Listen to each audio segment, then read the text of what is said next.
நாம் தமிழர் வந்து பாஜக கூட்டணிக்கு போகும் அப்படிங்கிற மாதிரி ஒரு பேச்சு சொல்லிட்டே இருக்காங்க. நீங்க ஏன் பிடிச்சு தள்ளுறீங்க? எனக்கு யாரும் வழிகாட்டவோ அறிவுறுத்தவோ எனக்கு அவசியம் இல்லை.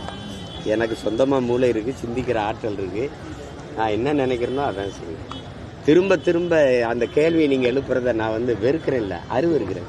எத்தனை ஆயிரம் முறை இதே கேள்வியை என்னை பார்த்து எழுப்புவீங்க. அது நல்லா இல்லை, அதை விட்டுருங்க. நான் சொல்லுவேன், என்ன செய்கிறேன்னு கேளுங்க, நான் சொல்லுவேன். நான் தனித்து தான் போட்டிடுவேன்.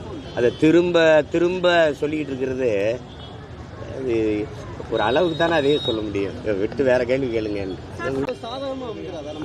அதெல்லாம் அமையாது. நீங்கள் ஓட்டை பிரிக்கிறாருன்னா நீங்கள் என்ன ஏன் கூரை வீடு இல்லையா? உங்கள் வீடு கூரையை பிரிக்குன்னு சொல்ல மாட்டீங்கள? இதெல்லாம் பைத்தியக்காரன். அவர் ஓட்டை இவர் பிரிப்பார், இவர் ஓட்டை அவர் பிரிப்பார். நீ அவ்வளோ பலகீனமாக இருக்கியா? உன் ஓட்டை நான் பிரிக்கிறேன்னா நீங்கள் பலகீனமாக இருக்கீங்களா? அவ்வளோ வலுவிழந்து இருக்கீங்களா? அப்படி பேசக்கூடாது, அப்படி பேசக்கூடாது. எங்களுக்கு ஒரு கோட்பாடு இருக்குது, ஒரு நோக்கம் இருக்குது. நீங்கள் திரும்ப திரும்ப சொல்கிறீங்க ஊழலை ஒழிக்கணும்னு எல்லாரும் சொல்கிறீங்க. யாரோட சேர்ந்து ஒழிக்கலாம்? மதுக்கடையை மூடணுங்கிறீங்க. யாரோட சேர்ந்து மூடலாம்? மது ஆலைகள் வச்சுருக்க உரிமையாளர்களோட சேர்ந்து மதுவை முடிவில இந்த மாதிரி வேலைகளெல்லாம் பேசிக்கிட்டே திருப்பி திருப்பி பேசிட்டு கூடாது.